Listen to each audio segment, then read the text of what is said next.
Hello, I'm Dr. Erica Park. I'm a physician and health educator who's also the proud daughter of Caribbean immigrants. In this video, I'd love to share with you a bit about my personal story and why I started this channel. Now, as a child, I struggled with my weight. We'd immigrated from England to the United States when I was 6 years old, back in 1980, and food here was different, to say the least. I went from things like porridge and tea time to the land of rainbow-colored breakfast cereals and fast food. Unfortunately, those processed foods were a large part of why I had my weight struggles back then. Over time, I've made some adjustments to my diet and also really enjoy regular exercise, so that area is under control. But it was a challenge for quite a while.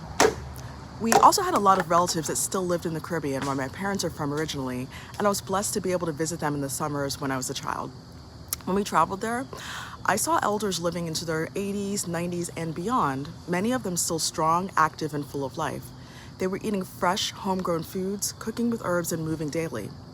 But in the United States, I kept hearing that people of African descent had bad genes, that chronic illnesses like obesity, heart disease, and diabetes were inevitable, and that medications were the only solution. However, what I witnessed with those active, healthy elders in the Caribbean didn't match what I was being told. So fast forward to my journey as a physician. I went to medical school, completed training, and became board certified. I've treated thousands of patients over the years, and ultimately have stepped into population health leadership roles.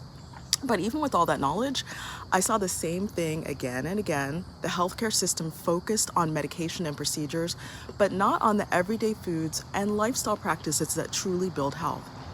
And even as a doctor, I've had negative experiences in the healthcare system, both for myself and for my family.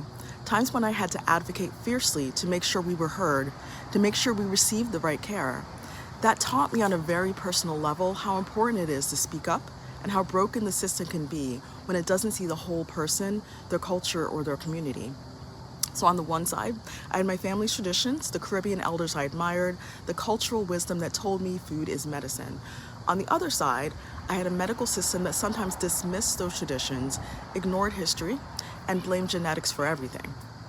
That's the gap I want to bridge with this channel, because our communities deserve better. We deserve to see the full picture of health, one that includes our cultures, our foodways, and our history. History is a big part of this. When we talk about food and health, we can't ignore how history has shaped what's on our plates today. From the seeds that enslaved Africans carried with them to survive the Middle Passage, to the way our ancestors grew, cooked, and preserved foods in the Caribbean, in the southern United States, and across the African diaspora, these stories matter. They remind us that our ancestors were resourceful, resilient, and deeply connected to the land. And they show us that many of the foods that we were told are unimportant are in fact deeply nourishing and scientifically backed.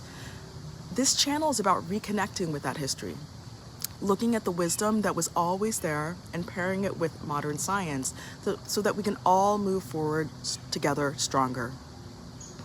And one of the ways I personally stay connected to that wisdom is through gardening.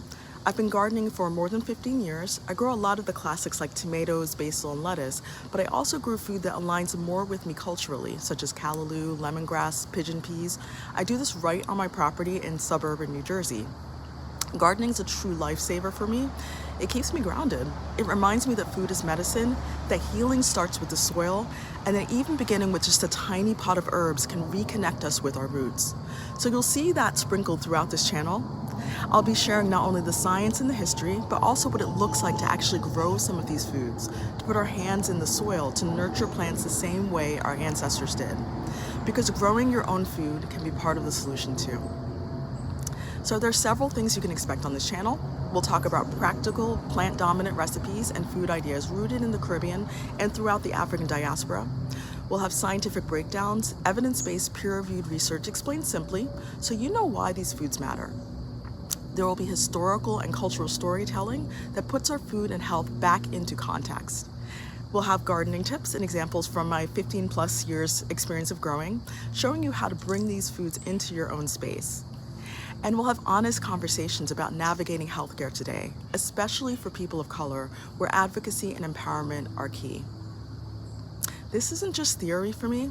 I've lived it. I've struggled with weight. I've seen family and friends pushed aside by a healthcare system that didn't always listen. I've had to advocate as a mother, as a daughter, and for myself. And I've also seen the power of food, culture, and community to heal and sustain us. So that's why I started this channel, to say we don't just have bad genes, but we do have powerful traditions. And when we nourish ourselves with real food, with the plants and herbs that our grandparents, great-grandparents, and great-great-grandparents grew, we're reclaiming a birthright that was always ours. So if you're ready to reconnect with your roots, to build health through history, culture, and even gardening, you're in the right place.